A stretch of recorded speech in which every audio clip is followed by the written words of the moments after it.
Welcome back to the Damned If We Do podcast with your co-host, Jessica, and the lovely other host. Oh, Jasper Peter Pershing. Hello, everybody. Jasper Peter Pershing. Also, Jasper has a really pretty shirt on right now, and it's repping Puerto Rico. Yeah. It looks amazing. Yeah, it's also a little gay. It is. It's a rainbow, which I love. Just for the listeners. Just for the listeners out there. If you're Puerto Rican and gay, listen, this episode is for you. Oh my god. How are you, Jessica? I'm doing good. I'm recovering from a little head cold, which that's the season. 'Tis the season. But other than that, obviously still angry at the world, what's going on. That's not going to change anytime soon. And I have been looking outside, and it's a really blue day today, which I like. So yeah, I've been okay. How about you, Jasper? Yeah, really confusing ass, frustrating times that have brought a lot of triggering feelings about 2020. 2020? And yeah, that's when, yeah. Oh, got you. Yeah. I was like, I thought I missed something. For a second you scared me. I was like, wait, when did the Black Lives Matter movement happen? No, I know exactly what you're talking about. I thought you meant this year, and I was like, we are not in 2020 anymore. You did that in another I episode. did that again. Yeah, that's why I was like, no, don't do that, Jasper. I'm the one who doesn't know what year we're in. Yeah, exactly. Well, I'm not too far behind you. But besides that, I'm doing pretty good. I went on a date last night with somebody who had canceled the night before. Crazy. I actually usually don't care if somebody cancels, because in my mind it just means I get to stay home. But I was looking forward to it. We actually had a really good time, easy conversations. The problem was he looked way better in his photos. So. Dang. I hope he's not listening. Yeah. And so, like, it kind of felt like the whole time he was talking, once again, was another date I talked about, I was, like, analyzing this person's face and being like, right. Can I live with this? Really great. But hard to overlook. That's real. Wait, can I ask, do you know your Venus sign? No, because I think you have to know what time you're born. Oh, yeah, you do. Yeah. Damn. I'll never know that. Damn, I'm sure I can figure something out. Listen, I'd be so down. Whenever I do those astrology shit, I just put I was born at midnight. Honestly, that's real. You know. I feel like you would be a Venus Virgo, though. Especially... I'm down. Yeah. So, it was great. And that was the update. Lovely. Ooh. Oh, he also was a moderate. Oh, yeah. Yeah, he's in the... And then I asked him why, and then he was like, oh, actually, like, I'm not, but I am at the same time for tax reasons. See, and this is why I don't even think moderates know why they're moderates. And this is why I can't have a conversation with any of them. Tax reasons? You don't even know how to do your taxes. I promise you don't know how to do your taxes. You use H&R Block quick. I know. And listen, I was just like, okay, but then he quickly was like, I know I'm very liberal. So then I was like, okay, so whatever. The lies. Yeah. He was like, wait, that's on my Hinge profile? I was like, yep. Is he? Yeah. He deserves everything that's coming to him.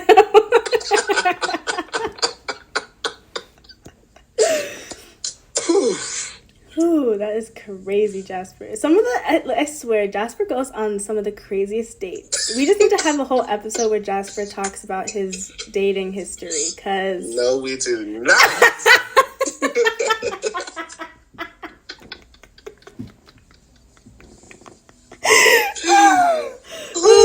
That'll be when we get, like, a Patreon.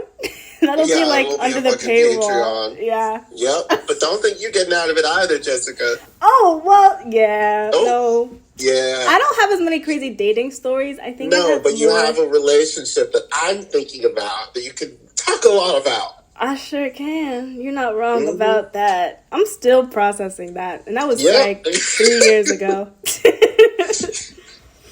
Exactly. Okay. All right. What's today's episode today, Jasper?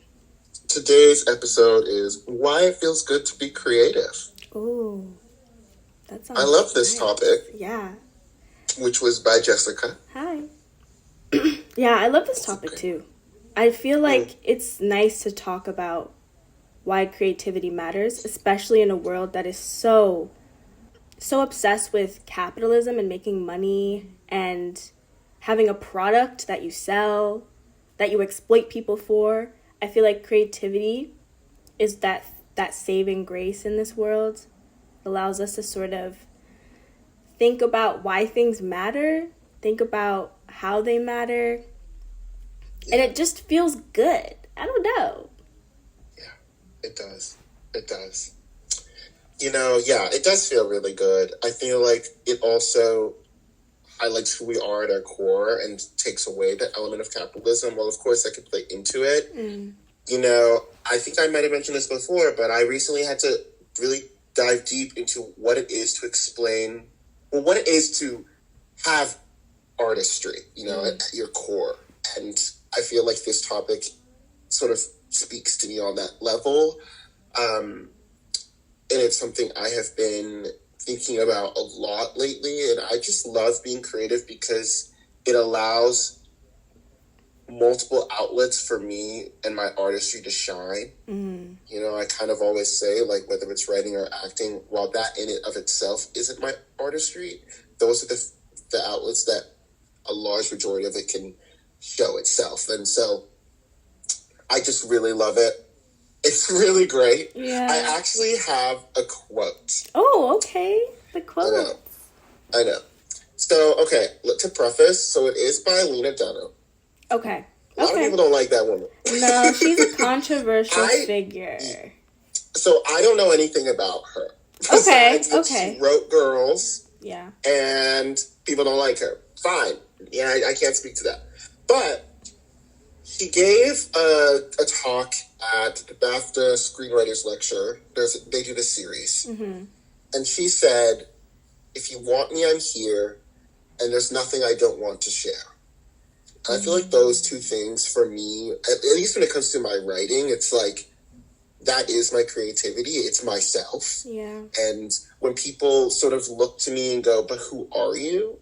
I offer them my creative side. Because I think that is the closest to me that one can get.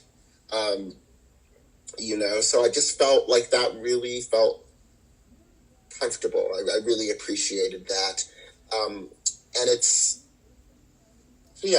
just feels really good. No, I fully agree with that. I think anytime I want someone to understand who I am at my core, I'm like, read my stuff or look at what I've been in. And I was just talking to myself about this. I love talking to myself. I talk to myself all the time. I'm always in an interview. Literally. Doesn't have to be in a mirror. Literally to my ceiling. Yep. And I was just been saying, like, if I take jobs that don't, sometimes, when we're doing art stuff, you have to take jobs that aren't necessarily connected to what you want to do. And I think part of what I really want to curate as an artist is to have pieces of myself in every job that I do. And I think it's so important when I look at my body of work that I've curated over the years to be like, okay, I can tell you exactly why I chose to do this short film or why I chose to write this piece of literature, because I want myself in all of the things that I create. And I feel, especially when you're young, there is this feeling that you should hide yourself. At least that's what I experienced when I was really young.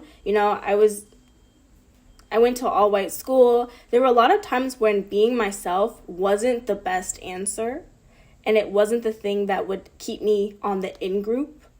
And I think now that I'm coming into my true self as an artist, I'm realizing all the ways that I've hid myself over the years to make myself fit in and to make other people like me and to make other people feel safe around me. And I'm realizing as I move close outside of that, I'm finding people that actually we vibe together. And it never feels like I'm hiding any parts of myself. It feels like they're accepting me as my artistic self. And I guess what I'm trying to get at here too is don't fear becoming, like, leaning into your creativity, because you'll actually find more people who like your shit compared to if you're hiding and trying to fit in. Yeah. That's incredible. No, literally. It's incredible when you find community off of that and the many channels that it can sort of say. And this is something that I say in, like, my life that I don't think I've ever necessarily said to Jessica, but, like, your house has many mansions. And well, a lot of writers have said that. I know, like, I learned that from Edna St. Vincent Millay, but, like, we're just so expansive, and yet in that we can open certain doors that are so specific when it comes to the jobs we pick or the creative outlets we decide, and that in itself can open up even more doors, and that can offer more people to see a certain section of you, or in and of itself, in and of yourself as a whole. I think creativity offers so much, which is also why it can be confusing, because, at least for myself, I forget that while writing and acting are the things I want to do for the rest of my life, those aren't the only creative outlets I enjoy, but I sometimes can trick myself into thinking that that's all I have. Yeah. Like, recently, my writing, I've just been a little bit more lazy with it than I'd like. And then I go, well, what the fuck else am I supposed to do? Yeah. And so actually I'm really on this journey today in figuring out, like, do I like to paint, or like, can I sculpt? Like, I'm just trying to figure out, how do I let my brain do what it does when the things that I'm most trained in, those muscles aren't working. Yeah. And sometimes I do think it is because there's a capitalism element with those two, with writing and acting for me. Yeah. Things that I'm not willing to give up. So I think, though, that can sort of damper the creativity, or just skew it in a sense where I'm critiquing my work as I go, instead of just letting my artistry sort of expand. Yeah. And so I feel like I'm looking to now find that piece of creativity where it's for nobody but for me, and there is no pressure. I don't know what that is yet, because honestly, I don't really like painting. And sculpting's okay. I love that so much, and I get it. Yeah, sculpting, like, I recently met someone who does, like, clay sculpture and stuff, and the amount of effort and work it takes to, like, recreate the same thing over and over and over again, I'm like, girl, power to you. I will go and buy something. Absolutely, I'll put a little money towards that, but I don't think I can sit up there kilning and firing things. But yeah, I find that I do the same thing, where I think, because I'm trained in acting and because I have a degree in writing, that's all there is. Those are the box that my creativity lies in. But I realize that there's so many ways that we're creative every day that we don't even take into account, because we've been tricked by the society to think that those things aren't creative. Even, like, decorating your room is a creative thing. Like, if you have a vision and you see it through, that was creativity just then. You brought something that didn't exist into the world, and now it exists. That's what creativity is. That's all it is. Yeah. That actually, like, really makes me think that there's a creativity in problem solving, because for me, and how I do clean my room when I do, it's like, where can this little piece go? Because I don't like how it's being seen from this angle, or what is the color scape that I'm trying to cultivate. And honestly, I'm really glad that you said that, because it just did make me think of that. Yeah. And I feel like creativity is everywhere. It is. I think somebody once said, and then I sort of adopted it as myself, it was like, everything is creative, everything is artistry, whether you're a mathematician or, I don't know, an aerial dancer. Like, yeah. It's just, I just think that creativity is the highest form of everything, and it's going to show itself in everything you do. Mm-hmm. I agree. It may mean that we have a different definition of creativity, and I'm not really always, it's actually slight pivot, but sometimes I really care about definitions. Words are important. Yeah. Other times, I feel like with creativity, it kind of can't, but like maybe it can, but like I'm not trying to find it. I'm just saying that I feel as if it exists in everyone. It's hovering within, around. It can be influenced, it can be heightened. Do you feel like you have people in your life who don't consider themselves creative? Oh, yeah. I think a lot of people, I find a lot of my elders don't believe themselves to be creative, especially ones who didn't choose creative outlets as they got older, as like jobs, only to realize like they love crafting, or they love interior design, or they're amazing cooks. And I'm like, do you not realize that right there is a creative field? Like, you're using your creativity to bake something new, to create a collage out of your kids' and relatives' faces. Like, that's creativity. And I feel like I've had conversations with them and just like, okay, do you consider yourself creative? And they're like, no, not really. I'm just kind of boring. And I'm like, honey, the renovation you just did on your house was creative. Like, that you spent $4K to do. So I'm just like... Exactly. And I wish... I just wish they would see themselves in a more creative light, because I feel like people who allow themselves to... who trust their creativity, there is a sort of fullness and vibrancy that come from those people. And when you own it, there's a part of you that you're hiding that comes out for other people to sort of view and perceive and witness. Yeah. What about you? What about you? Yeah, so I was really thinking, and well, the example that I'm thinking of isn't really answering that question I just asked you, but I then started thinking about, what about those people who, like my sister, she's going to school for psychology. A lot of people would consider that not a very creative field. I would disagree, but whatever. Mm-hmm.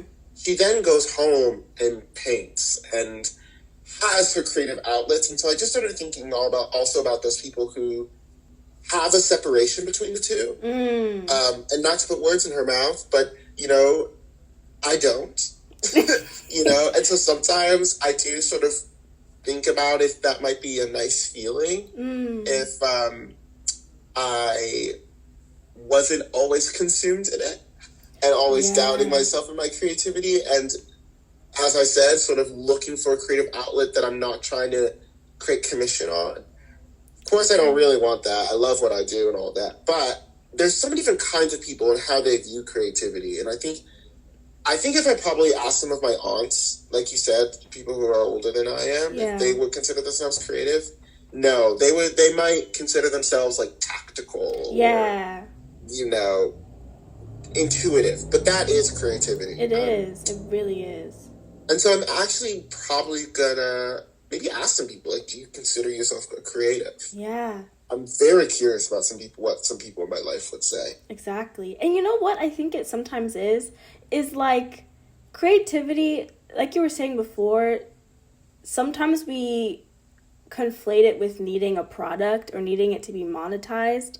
And I think a lot of people who don't consider themselves creative just think, well, I don't make money from it, and it's not something that, there's no product that comes from it. Like, I don't have a teacup at the end of the day or a 400-page book, so that means I'm not creative. And I think when we conflate creativity with needing something to show, like, you need to show that you're creative versus it being innately in you and it's a part of how you just think and view the world.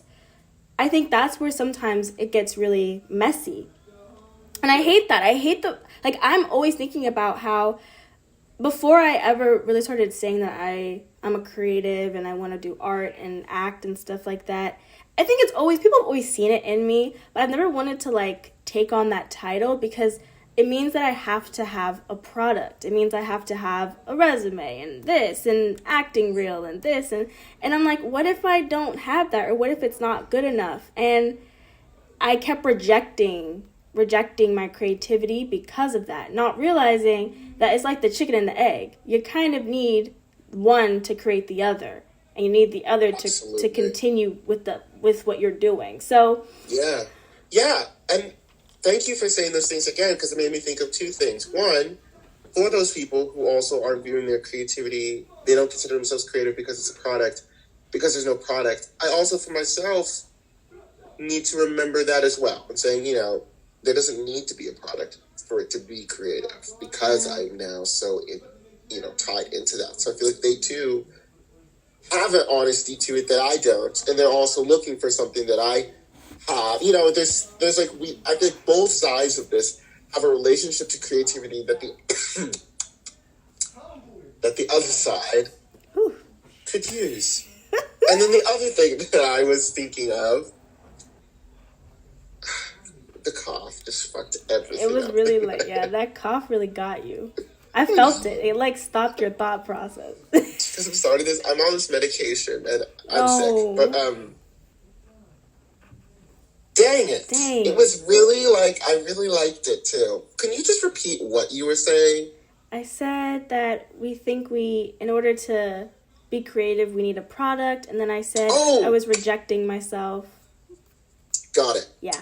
Chicken and the egg. Your piece about not knowing if you want to call yourself a creative because you don't have all these things, that I relate to so heavily when I was in middle school. When I sort of, my family, like yours, sort of was like, oh yeah, you're creative. But I was really shy to show those creative talents outside of like my home or my bedroom. Yeah. And I remember then, even when and so, you look to the kids who really put both feet into it that young, and I was always so scared that they'd be like, why are you trying to hop into this? Like, you haven't put the hours in, or the confidence, you just sort of are now shoving your way in it. And I, because I was worried that that's how I would be viewed. And I also felt like, do you need confidence to be creative? Right. No. Ooh. Yeah. But I thought that. But I didn't have that, It took me until really my senior year of high school. So for the majority of my life, I was ready to go down the, animal cognition, marine sciences track, which I loved. Oh, right. I totally forgot you were into animal cognition. Yes. Yeah. Yeah, because there's no way I could do that. But like, which I loved, but it ultimately wasn't for me, because I had this thing in me that was telling me, this works, but we got to keep going. But even if you're somebody who loves psychology or accounting, but you still feel like you want to consider yourself a creative, but you're worried that people may have a lot to say, it's not for anyone but for you. Yeah. And, I believe that you should do it. Absolutely. If I literally, you saying that, I want to share a story, because one of my really good friends, Sydney, if you're listening, I'm sharing your story right now. But I don't think she'd mind. She is, right now, she's a biochem. She's in graduate school for biochemistry. And she is so amazing. Not only is she getting a science degree, but she's at the graduate level doing it. And the other night she had a presentation where she had to present her findings about DNA. And she was telling me how she was using, when we were young and we used to create those friendship bracelets, but usually you would use string, but you also could use that hard plastic stuff. She was using that stuff to create DNA, to show to younger kids, to help them understand, okay, this is what a DNA would look like.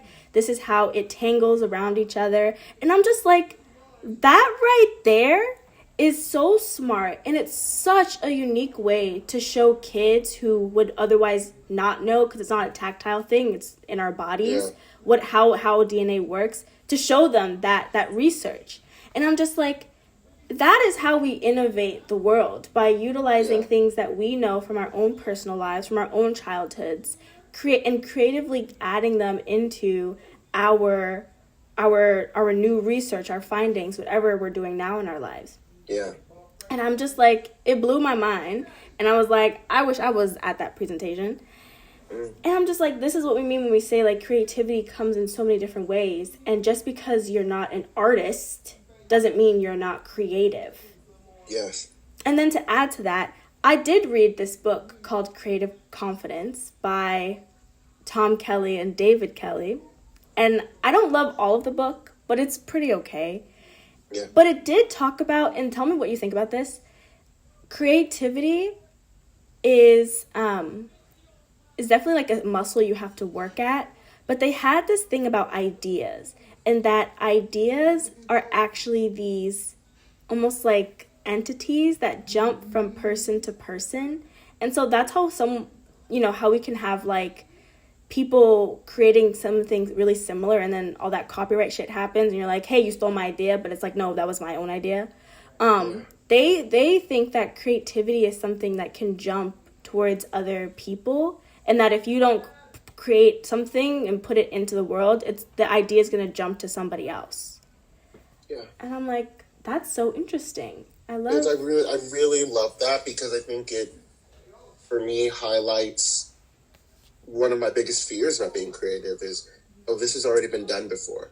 Somebody's going to say, this, I'm constantly checking, making sure that it hasn't, nobody can pinpoint it to being something else, but in and of itself, like, if you create a creative product, it's going to inspire people to create their own things. And because they're inspired by it, it means that there's going to be your influences in it, but it's not yours. It's like it's nice. And, so I really love that.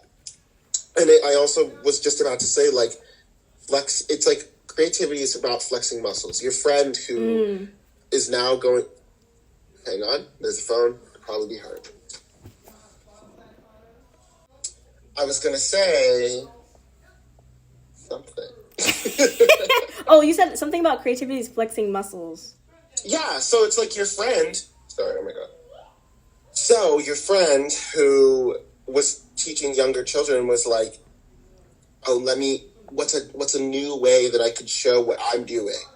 Like, that in and of itself, that thought process is a muscle that is being flexed. And that's even why I recently, and I ultimately didn't do it because of money, but I really do want to, is the other day I was like, I had such a bad time in high school with math, but I felt like I could have really liked it. Yeah. But because there was so much bullshit going on, it ruined my relationship with it. And I recently was like, I kind of want to flex that muscle. Period. I kind of want to see how that might influence my creativity, because ultimately, what happens if then I'm like, now I can write a character who's like really into math, and like I would have the like, no, I just love flexing muscles, because in all different areas, because you never know where it's going to lead. And I think it's so cool that your friend did that. Yeah. Because ultimately creativity is about, well, maybe not ultimately, but in one facet, creativity is about connecting. And so it's really cool that she did that and was able to connect. Absolutely. Oh, I fully agree. Creativity is about connecting people to ideas, to other people, to communities. And that's the beauty of it. And that's why it feels good, because I feel like creativity is the human condition. Like, if we are meant to be here and this is what we're here to do, without creativity, humans would feel very lost.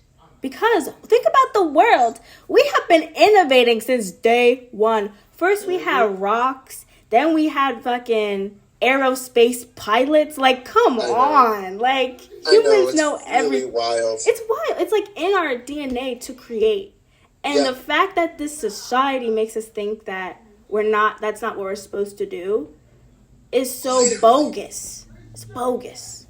Learning about rockets, like the idea that somebody's like, yeah, we can go to space. Let me draw a fucking like rocket ship. Creativity. Creativity. Oh, let me yeah, let me come up with new math so that Yes. we can get our asses in space. Like that math didn't exist before someone was like, before Einstein was like, let me just think about this. Yeah, slang too, you know? Yeah. Like, it's just all so exciting. I wonder if, you know how some people, when they get older, they stop being as open to newness? Yeah.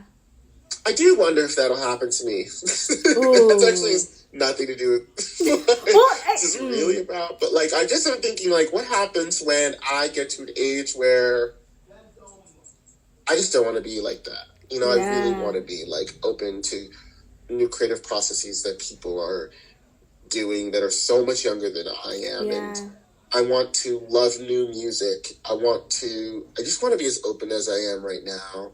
I know there is science behind why, as you get older, it becomes more and more of like a challenge.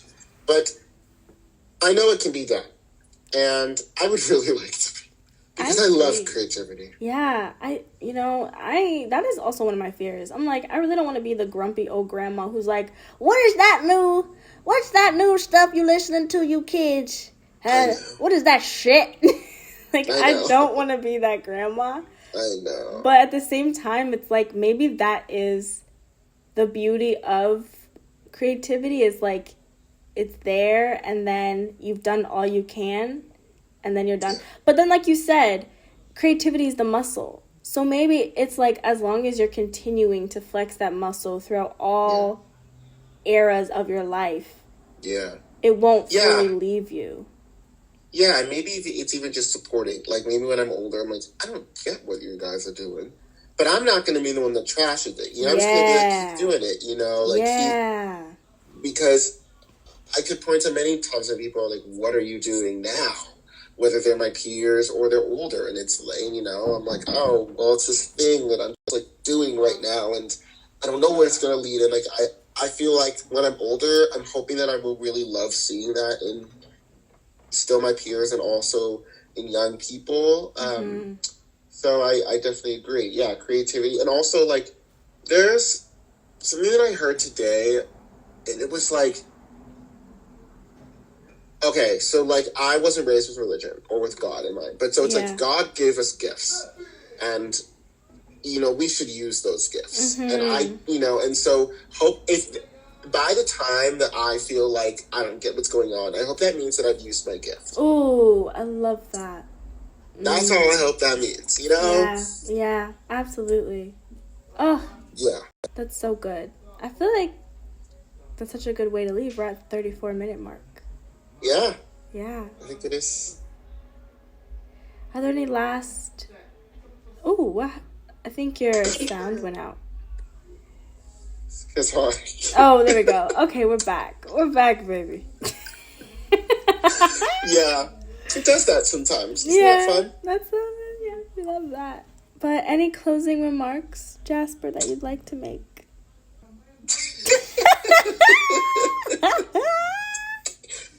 Okay, my closing remark is you don't always have to call yourself a creative to be creative. And it's about flexing a muscle. It's about being open and finding time to be with yourself. Oh, nice. I think for me, it's always going to be trusting your process of creativity and not comparing it to other people, because it all happens uniquely for us, and realizing that it's happening for you, not to you. And if it feels like you need to create something, find a way to create it, even if no one ever sees it. But remember, it's okay to share, because that's coming from you. That's your essence in a nutshell. And it's beautiful.